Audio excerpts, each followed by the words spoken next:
Thank you sir. ఇప్పుడు క్రీడలను ఉద్దేశించి ఎంతగానో ప్రోత్సహిస్తూ సామాజిక సేవలను కూడా ప్రోత్సహిస్తూ నేటి యువతరానికి తమ యొక్క శైలిలో తమ యొక్క వాక్చాతుర్యంతో అందరిని ప్రోత్సహిస్తూ తమకు డ్యూటీ విధుల్లో కూడా ఎంతో క్రమశిక్షణగా ఉండి ఎంతో పేరు ప్రఖ్యాతలు సంపాదించుకొని మొన్న ఆగస్టు 15 కూడా సారికి మన జిల్లా నుంచి కూడా మంచి అవార్డు రావడం జరిగింది. మరి పెద్దిరాజు గారిని మీ యొక్క అమూల్యమైన సందేశాన్ని 2 విధాలుగా తెలుగు భాష దినోత్సవము మరియు క్రీడా దినోత్సవం సందర్భంగా మేము మన సందేశం ఇవ్వాల్సింది కోరుకుంటున్నాము.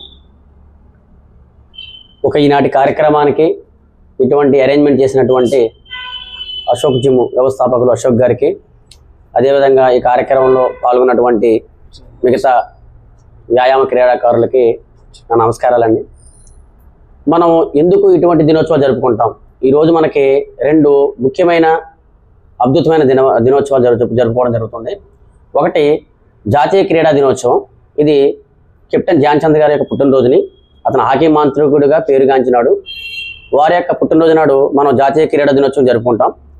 అదేవిధంగా గిడుగు వెంకటరామూర్తి గారు, ఈయన తెలుగు భాషా దినోత్సవం. అంటే తెలుగు భాష ఔచిత్యాన్ని ప్రపంచ దేశాలకు పరిచయం చేసినటువంటి మహోన్నతమైన వ్యక్తి. ఈ 2 కూడా మనం ఆగస్టు 29వ తారీఖు జరుపుకోవడం మనకు ఎంతో సంతోషకరమైనటువంటి విషయం. ఇటువంటి దినోత్సవాలు జరుపుకోవడం వల్ల జాతీయ క్రీడా దినోత్సవం ఇదేంటంటే మనిషి యొక్క స్పోర్టివ్నెస్ని పెంచుతుంది. ఇప్పుడు మనం ఆరోగ్యమే మహాభాగ్యం. ఎన్ని సిరి సంపదలు ఉన్నా ఆరోగ్యం లేకపోతే కనుక అటువంటి ఎన్ని సిరి సంపదలు ఉన్నా వ్యర్థమే.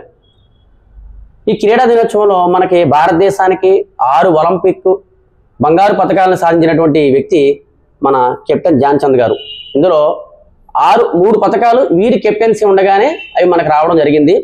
అందువల్ల మన భారతదేశ జాతీయ క్రీడగా వారి యొక్క క్రీడ అయినటువంటి హాకీని మనకి భారత జాతీయ క్రీడగాను, మరియు ఆయన యొక్క పుట్టినరోజు ఆగస్టు 29ని మనకి జాతీయ క్రీడా దినోత్సవంగా పెట్టడం అనేది అతని యొక్క ఔచిత్యాన్ని మనకు ఎంతో గుర్తు చేసుకోవాలి. అంటే ఎంతో కష్టపడి ఎంతో అంకిత భావంతో చేస్తేనే కదా మన భారతదేశానికి ఆ పథకాలు వచ్చినాయి.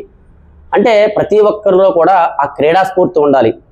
క్రీడా స్ఫూర్తి అంటే మనుషులు ఉన్నటువంటి ఒకళ్ళొకరు కోఆర్డినేషన్ తోటి చేయడం, అదేవిధంగా మనం మంచిగా ఎదగాలి అనే స్ఫూర్తి అనేది క్రీడలు నింపుతూ ఉంటాయి. అదేవిధంగా రెండోది వచ్చేసి తెలుగు భాషా దినోత్సవం. ఈ తెలుగు అనేది మనకి ఇప్పుడున్నటువంటి మనం హిందీ ఇంగ్లీషు నేర్చుకోదనం కానీ మన యొక్క కన్న తల్లి లాంటిది తెలుగు భాష.